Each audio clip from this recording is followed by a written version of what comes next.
வணக்கம் ஃப்ரெண்ட்ஸ், இன்றைக்கி நம்ம மகாபலிபுரம் கடற்கரை கோயிலுக்கு தான் போகிறோம். அங்கே நமக்கு டிக்கெட் இந்தியாவில் உள்ளவங்களுக்கு 40 ரூபாயும், வெளிநாட்டிலேருந்து சுற்றி பார்க்க வரவங்களுக்கு 600 ரூபாயும் வச்சுருக்காங்க. இந்த மகாபலிபுரத்தில் கடற்கரை கோயிலுக்குன்னு ஒரு வரலாறு இருக்குது. இந்த மகாபலிபுரம் வங்காள விரிகுடா கடற்கரையை ஒட்டி அமைஞ்சிருக்கிறதுனால இது மாமல்லபுரம் கடற்கரை கோயிலுன்னு சொல்கிறாங்க. 8ஆம் நூற்றாண்டு முதல் கருங்கற்களை கொண்டு கட்டுமானம் செய்யப்பட்ட கோயில் இது. இக்கோயிலில் உருவாக்கும் போது இந்த இடம் துறைமுகமாக தான் செயல்பட்டு கொண்டிருந்துச்சு. அப்போ இந்த இடத்த பல்லவ அரச மரபின் முதலாம் நரசிம்மவர்மன் ஆண்டு கொண்டிருந்தார். இந்த கடற்கரை கோயிலை 1984 யுனெஸ்கோ நிறுவனத்தால் உலக பாரம்பரிய களங்களில் ஒன்றாக அறிவிக்கப்பட்டது. இந்த மகாபலிபுரத்தின் சிற்பங்கள் மிக நளினமாகவும் இயல்பானவையாகவும் இருப்பதால் கடற்கரை கோயில்கள், ரதங்கள், புடைப்பு சிற்ப தொகுதிகள் போன்றவை இங்கே மிகவும் சிறப்பு வாய்ந்தவையாக இருக்கின்றன. இந்த மகாபலிபுரத்தை மாமல்லபுரம்னு சொல்லுவாங்க. இதுக்கு ஏன் மாமல்லபுரம்னு பெயர் வந்துச்சுன்னா, ஒரு முறை நரசிம்மராகிய மாமல்லர் தனது தந்தையுடன் உலா சென்றபோது ஒரு பாறை மீது யானையோட படத்தை வரைஞ்சிருக்காங்க. அதை பார்த்த பிறகு அவர் தந்தைக்கு பாறைகளில் அழியாத கோயில்கள் கட்ட வேணும் அப்படின்னு ஒரு எண்ணம் வந்திருக்கு. அதனாலேயே அவர் பெயரையே அந்த நகருக்கு வச்சுட்டாங்க.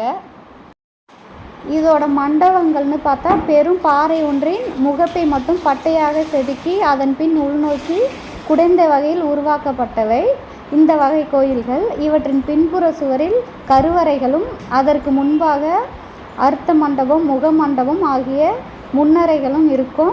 கட்டுமானத்தை தாங்கும் வகையில் தூண்கள் செதுக்கப்பட்டிருக்கும். இவ்வகை கோயிலில் ஒரு கருவறை அல்லது 3 கருவறைகள் அல்லது 5 கருவறைகள் கூட இருக்கும்.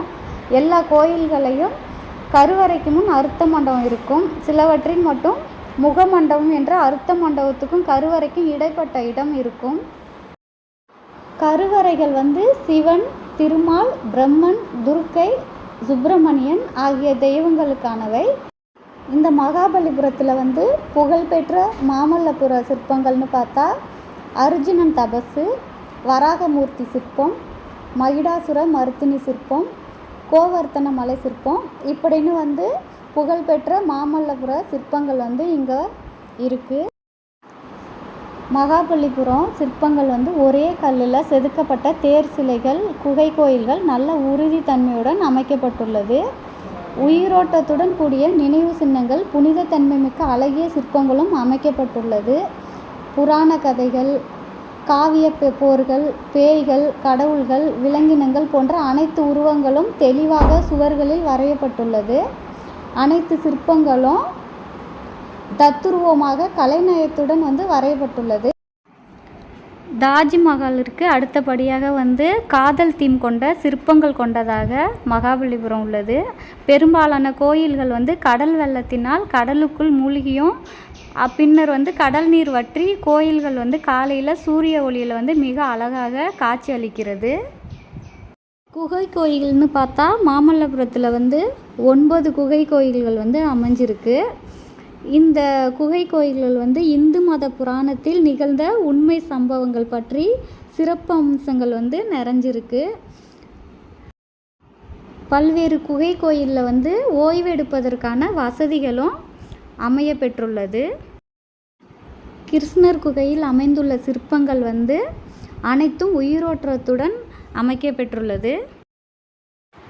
இந்த மகாபலிபுரம் கடற்கரை கோயில் முதலில் அமைக்கப்பட்ட கட்டுமான கோயில். இது 2ஆம் நரசிம்மவர்ம பல்லவனால் கட்டப்பட்டது.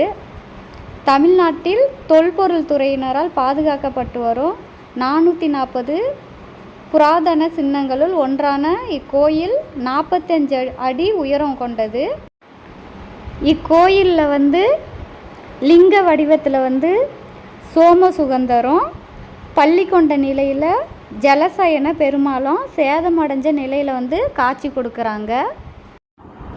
கடற்கரை கோயில் வளாகத்தின் 3 கோயில்களும் ஒரே மேடையில் கட்டப்பட்டுள்ளது.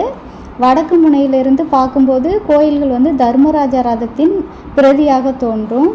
கிழக்கு நோக்கி இருக்கும் பிரதான கடற்கரை கோயில் சிவலிங்கத்தின் பிரதான தெய்வத்தின் மீது சூரிய கதிர்கள் வந்து பிரகாசிக்கும் வகையில் வந்து 5 மாடிகளை கொண்ட அமைப்புடைய இந்து கோயில். இக்கோயில் வந்து 3 சன்னதிகளின் கலவை. முக்கிய சன்னதி வந்து சிவனுக்காக வந்து அர்ப்பணிக்கப்பட்டுள்ளது. அதே போல் வந்து சிறிய 2வது சன்னதியும் உள்ளது. இரண்டிற்கும் இடையே வந்து ஒரு சிறிய 3வது சன்னதி சாய்ந்திருக்கும் விஷ்ணுவுக்கு வந்து அர்ப்பணிக்கப்பட்டுள்ளது. மேலும் கோவிலுக்குள் வந்து தண்ணீர் வந்து விஷ்ணு சன்னதிக்குள் நுழைந்திருக்கலாம்.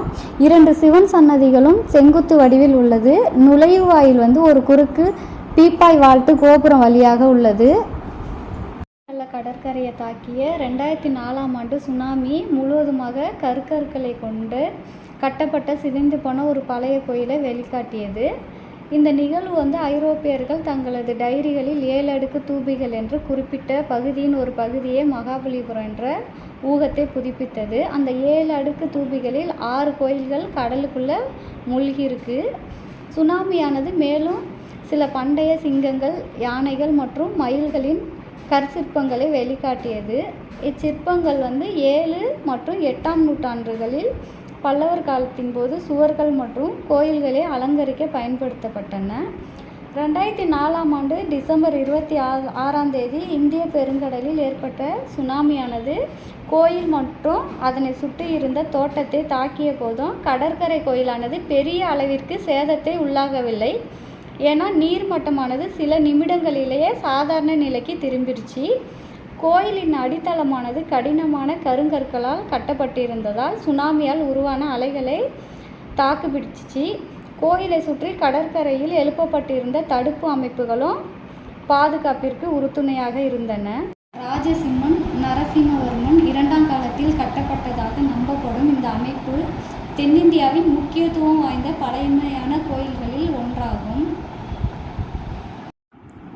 மகாபலிபுரம் வந்து சென்னைக்கு தெற்கே 62 கிலோமீட்டர் தொலைவிலும் காஞ்சிபுரத்திலிருந்து 67 கிலோமீட்டர் தொலைவிலும் உள்ளது. இந்த மகாபலிபுரம் வந்து சுற்றுலா பயணிகளுக்கு வந்து மிக வந்து சிறந்த இடம். இங்கே வரும்போது வந்து நம்ம மனசுக்கு வந்து ரொம்ப அமைதியாக இருக்கும். ஏன்னா அவ்வளோ ஒரு அழகான பழைய வரலாறை சொல்லக்கூடிய பல நினைவு சின்னங்கள் வந்து இங்கே வந்து சிற்பங்களாக வந்து வச்சுருக்காங்க. இதோட வியூ பாயிண்ட் வந்து பகலில் ஒரு மாதிரியும் இரவில் ஒரு மாதிரியுமே வந்து நம்ம பார்க்கலாம். இதில் வந்து இரவில் வந்து எப்படி தெரியுதுன்னு நம்ம வந்து லாஸ்ட்டாக காட்டியிருக்கோம். அதையும் நீங்கள் வந்து மறக்காமல் பாருங்கள். கண்டிப்பாக நீங்கள் வந்து இந்த இடத்த வந்து ஒரு தடவை வந்து பார்த்தீங்கன்னா உங்களுக்கு வந்து அந்த இடத்த வந்து போகவே மனசு வராது. இந்த மகாபலிபுரத்தில் வந்து லைட் ஹவுஸ், அதே மாதிரி வந்து மியூசியம், ஷிப்பு, அப்புறம் வந்து பீச்சு கூட இங்கே வந்து நம்ம சுற்றி பார்க்குற விதத்தில் வந்து இருக்குது. அதுவும் இல்லாமல் வந்து இங்கே கற்களில் செய்யக்கூடிய கிராஃப்ட் ஒர்க்கெலாம் பண்ணி நமக்கு சிலைகள் வந்து விற்றுக்கிட்டு இருக்கிறாங்க. கண்டிப்பாக வந்து நம்ம சுற்றுலா பயணிகளுக்கு வந்து இது ஒரு சிறந்த சுற்றுலா தலமாக வந்து இருக்குது. இங்கே வந்து எல்லாருமே வெளிநாட்டிலேருந்து அதிகமாக வந்து இந்த சுற்றுலா தலத்துக்கு வந்து வந்துக்கிட்டு இருக்கிறாங்க. நீங்களும் கண்டிப்பாக வந்து இங்கே வந்தீங்கன்னா நல்ல ஒரு என்ஜாய்மெண்ட்டாகவே இருக்கும். இதில் வந்து லாஸ்ட்டாக நாங்கள் வந்து நைட்டுக்கான வியூ பாயிண்ட் வந்து காட்டியிருக்கோம். அதையும் வந்து நீங்கள் வந்து பாருங்கள். இந்த வீடியோ வந்து உங்களுக்கு பிடிச்சிருந்துச்சுன்னா, இந்த வரலாறும் உங்களுக்கு வந்து பிடிச்சிருந்துச்சுன்னா இந்த வீடியோவுக்கு வந்து ஒரு லைக் பண்ணுங்கள். எங்கள் சேனலை வந்து மறக்காமல் சப்ஸ்கிரைப் பண்ணுங்கள். நீங்கள் நிறைய பேர் வந்து சப்ஸ்கிரைப் பண்ணாமல் பார்த்துக்கிட்டு இருக்கீங்க. அவங்களும் வந்து சப்ஸ்கிரைப் பண்ணுங்கள். உங்கள் ஃப்ரெண்ட்ஸுக்கும் வந்து எங்கள் வீடியோ வந்து ஷேர் பண்ணுங்கள். கண்டிப்பாக வந்து இந்த இடத்த வந்து பார்த்துட்டு மகாபலிபுரம் வந்து எப்படி இருக்குன்னு கமெண்டில் வந்து சொல்லுங்கள். பார்க்காதவங்க கண்டிப்பாக வந்து வரலாறு வந்து உங்களுக்கு தெரியாதவங்களுக்கு வந்து ஏதோ முடிஞ்ச அளவு வந்து தெரிஞ்சிருக்கும். ஓகேவா ஃப்ரெண்ட்ஸ்? நீங்கள் மறக்காமல் சப்ஸ்கிரைப் பண்ணிவிடுங்க. கண்டிப்பாக ஒரு லைக் பட்டனை வந்து தட்டி விட்டுருங்க. Bye friends.